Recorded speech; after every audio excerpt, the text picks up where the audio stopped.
एक 14 साल की लड़की जिसको एक गंदी लत लगती है, एक दिन एक लड़के के साथ वो शारीरिक संबंध बनाती है और ऐसा उसे करने में बड़ा ही अच्छा लगता है। और जैसे जैसे समय गुजरने लगता है, एक लड़के के साथ नहीं बल्कि वो 4 सालों के भीतर लगभग 140 लड़कों के साथ संबंध बनाती है। बाकी जैसे ही कुछ समय गुजरता है, इस कहानी में एक बड़ी खौफनाक वारदात होती है, एक बेरहमी से कत्ल होता है। और जब इस कत्ल की जानकारी लोगों तक पहुंचती है तो कई लोग जेल के सलाखों के पीछे चले जाते हैं और एक जिंदगी इस दुनिया को छोड़ के हमेशा के लिए चली जाती है। तो आखिर ये क्या मामला था? इसको जानने के लिए, इसको समझने के लिए हमारे साथ वीडियो में अंत तक बने रहिएगा। नमस्कार, मैं सावित्री यादव यस के क्राइम सफर में आप सभी का स्वागत करती हूँ। उम्मीद है यस के क्राइम सफर की सारी फैमिली अच्छी होगी, अपना ख्याल रख रही होगी। घटना की शुरुआत करूं उससे पहले जितने भी हमारे भाई बहन चैनल पे नए आए, सबसे एक ही गुजारिश है, एक ही रिक्वेस्ट है कि चैनल को सब्सक्राइब कर लीजिए, घटना को ज्यादा से ज्यादा शेयर करिएगा। और इस घटना को सुनाने का मेरा उद्देश्य ये नहीं है कि किसी की भावनाओं को ठेस पहुंचाया जाए, किसी को आहत किया जाए, बल्कि बस इसलिए कि लोगों को जागरूक किया जाए। तो चलिए ज्यादा बात ना करते हुए इस घटना की शुरुआत करते हैं। दरअसल जो घटना है हरियाणा प्रदेश का गुरुग्राम, इसी गुरुग्राम में एक अनाथ आश्रम, इसी अनाथ आश्रम के भीतर सैकड़ों लड़के और सैकड़ों लड़कियां रहते, जिसमें कि एक लड़की जिसका नाम क्यारा होता है। क्यारा की उम्र लगभग 14 साल। क्यारा देखने में बेहद खूबसूरत, इसके माता पिता इस दुनिया में रहते नहीं, इसलिए इसके गांव के लोग इसको अनाथ आश्रम में डाल देते हैं। और जैसे ही 14 साल की होती है, देखने में बेहद हसीन।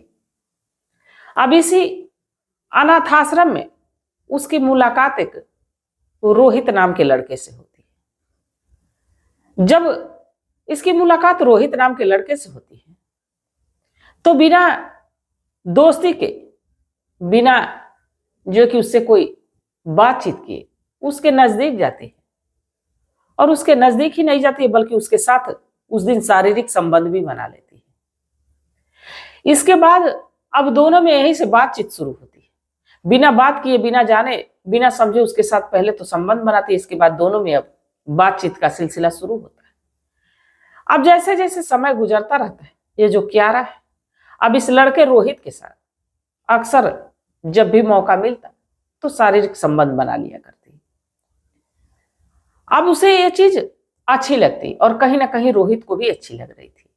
बाकी क्यारा जब सोचती है तो ये सोचती है कि इसके साथ तो ऐसा कर रही, क्यों ना किसी और लड़के के साथ ऐसा करके देखूं कि कैसा लगता है। इसके बाद अब इसी अनाथ आश्रम में ही रहने वाला एक लड़का जिसका नाम रफीक होता है, रफीक से होती है। और रफीक से होती है तो रफीक से ये पहले तो बातचीत करती है, दोस्ती करती है। इसके बाद एक दिन उससे कहती है कि मैं तुम्हारे साथ फिजिकल होना चाहती। एक जवान लड़का एक लड़की के मुंह से ऐसी बात सुनता है तो उसकी उत्तेजना बढ़ जाती है और वो भी इस चीज के लिए राजी हो जाता है। इसके बाद क्यारा इस रफीक से भी संबंध बनाती है। अब रोहित और रफीक दोनों अब अनाथ आश्रम में दोनों के साथ ऐसा करने लगती है।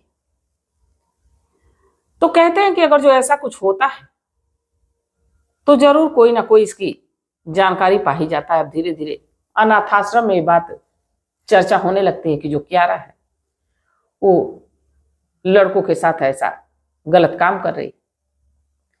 अब जो अनाथ आश्रम के कमेटी के लोग होते हैं एक दिन क्यारा को बुलाते हैं और उससे समझाते हैं कि देखो, एक तो तुम्हारे माता पिता नहीं, दूसरे अनाथ आश्रम में, और यहाँ पे कुछ रेगुलेशन, कुछ रूल है जिसे सबको मानना होता है। और अभी तुम्हारी कम उम्र है, ऐसा करना ठीक नहीं है। जैसे तुम 18 साल की हो जाओगी, तुम्हारे मर्जी के हिसाब से कहीं शादी कर दी जाएगी या इस बीच कोई माता पिता आए अगर जो तुम्हें ले जाना चाहे तो ले जाएंगे और तुम्हारी कहीं ना कहीं गृहस्थी बस ही जाएगी। क्यारा को बहुत समझाते हैं पर क्यारा उनकी बात को आई गई कर देती हो, कुछ समझती नहीं। धीरे धीरे कुछ समय और गुजरता है। जैसे ही कुछ समय गुजरता है, अब क्यारा पे कई बंदिशें लग जाती हैं, लोग ध्यान रख लेने लगते हैं, लोग नजर रखने लगते हैं। क्यारा एक दिन सोचती है कि यहां से भागना चाहिए, और एक दिन नजर छिपा के अनाथाश्रम से भागती। अनाथाश्रम के लोगों को जैसे पता चलता है क्यारा नहीं है अनाथाश्रम में, लोग ढूंढने की कोशिश करते हैं, बाकी कुछ उसका अता पता नहीं। वो सीधे भागती है और आगरा पहुंचती है। आगरा पहुंचती है तो उसे पता था कि एक लड़का जो कि जल्द ही उस अनाथाश्रम से 18 साल का हुआ है तो निकला है, जिसका नाम गुलफाम होता है। और वो गुलफाम को तलाशने की कोशिश करती है, उसके नंबर पे कॉल करती है, और संयोग बस गुलफाम से उसकी बात भी हो जाती है।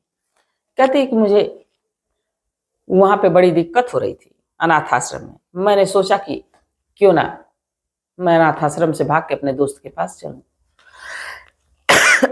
सॉरी। इसके बाद गुलफाम भी उसकी बातों में आ जाता है, कहता है ठीक है, वो अपना एड्रेस देता है। क्यारा उसके एड्रेस पे पहुंचती। पहले दिन तो खाती पीती है, सो जाती है। बाकी दूसरे दिन गुलफाम के नजदीक जाती है और गुलफाम से कहती है कि मैं तुम्हारे साथ फिजिकल होना चाहती हूँ। इस पे गुलफाम भी अपने आप को रोक नहीं पाता और इस क्यारा के साथ शारीरिक संबंध बनाता है। अब लगातार कंटिन्यू इनके साथ शारीरिक संबंध बनने लगते हैं। अब एक दिन गुलफाम दिन में काम पे चला जाता है तो क्यारा अब इस बीच कई लड़कों से, उसी इलाके के लड़कों से दोस्ती कर लेती है, जिनको बुलाती है, जिनसे पैसे भी लेती है और उनके साथ संबंध भी बनाती है। एक दिन अचानक से गुलफाम आ जाता है, और जब गुलफाम आता है तो देखता है कि ये जो क्यारा है वो किसी लड़के के साथ आपत्तिजनक स्थिति में। अब गुलफाम को बड़ा ही गुस्सा आता है कि इतने दिनों से इसका मैं खर्च चला रहा हूं, कमा रहा हूं और इसको प्यार कर रहा हूं, और ये है कि इतनी घिनौनी हरकतें कर रही है। फिर डांट फटकार लगाता है वो लड़का, तो वहां से चला जाता है। बाकी क्यारा से भी कहता है कि तुम भी चली जाओ। क्यारा इस पे अपने मगरमच्छ के आंसू निकालती है, रोती है, गाती है। गुलफाम मान जाता है। जैसे ही गुलफाम मान जाता है, अब एक दिन ये फिर से अनाथ आश्रम में फोन करती है और रफीक से बात करने की कोशिश करती है। रफीक से बात भी हो जाती है इसकी, और जब रफीक से बात हो जाती है तो रफीक से कहती है कि मैं तुम्हारे बिना रह नहीं पा रही हूं, तुम आ जाओ। और उधर रोहित से भी बात करती है और रोहित से भी यही बात कहती है कि तुम जल्द से जल्द वहां से निकलो, आ जाओ, मैं तुम्हारे बिना रह नहीं सकती। अब जैसे रफीक और रोहित ये बात सुनते, वो भी अनाथ आश्रम से भागते हैं और भाग के सीधे आगरा पहुंचते। और जब आगरा पहुंचते तो ये गुलफाम को छोड़ के अब इस रफीक और रोहित के साथ सीधे दिल्ली निकल जाती है। अब ये तीनों दिल्ली जाते, एक किराए का रूम लेते और वहां भाई बहन बन के कमरा लेते हैं और वहां पे रहने लगते हैं। अब धीरे धीरे समय गुजरने लगता है, कभी रोहित के साथ, कभी रफीक के साथ, कभी रोहित के साथ ही जो कि शारीरिक संबंध बनाती रहती।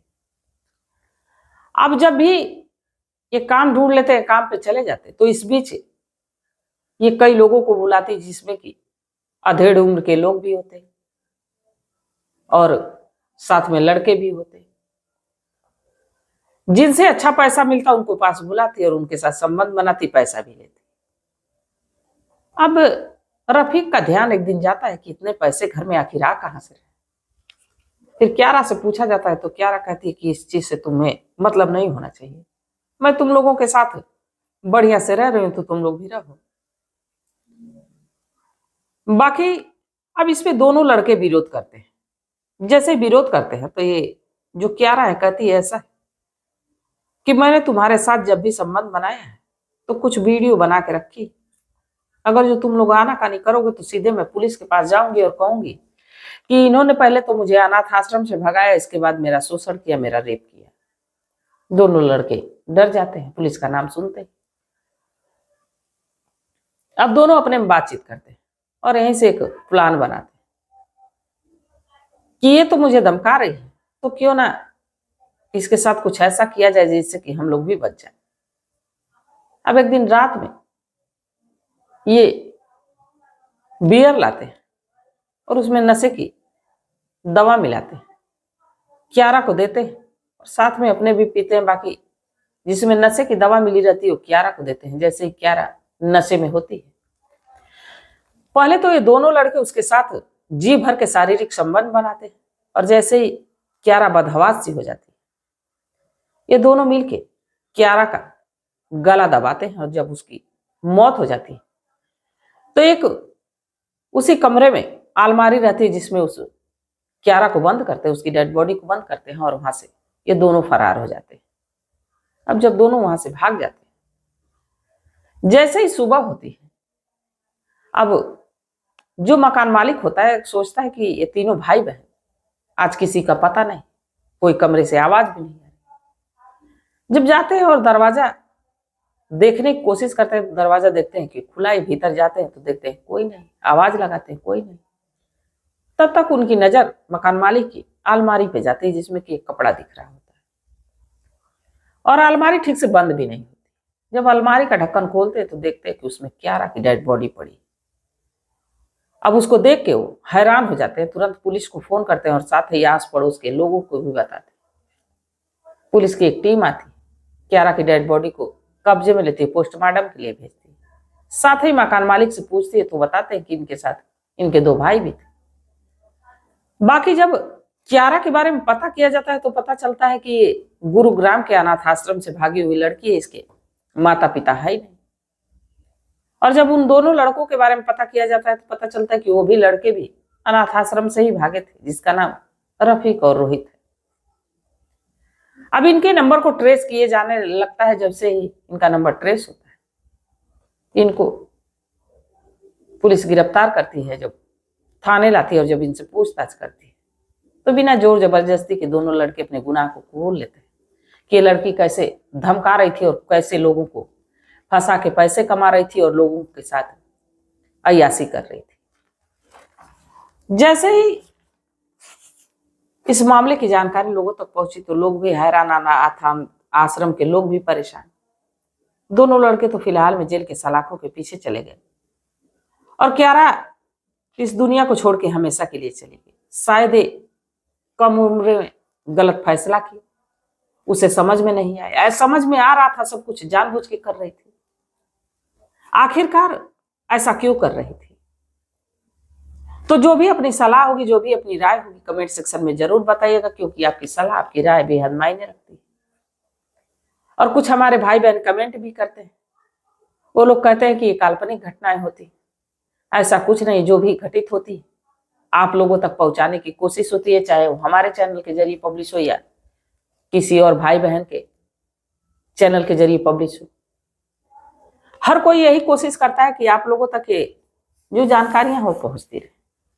तो आप लोगों की क्या राय है, आप लोगों की क्या सलाह है, कमेंट सेक्शन में जरूर बताइएगा। तब तक आप लोग अपना ख्याल रखिए, अपने परिवार का ख्याल रखिए, बाल बच्चों का ख्याल रखिए। मिलते हैं कल एक नई वीडियो के साथ, तब तक के लिए जय हिंद, जय भारत।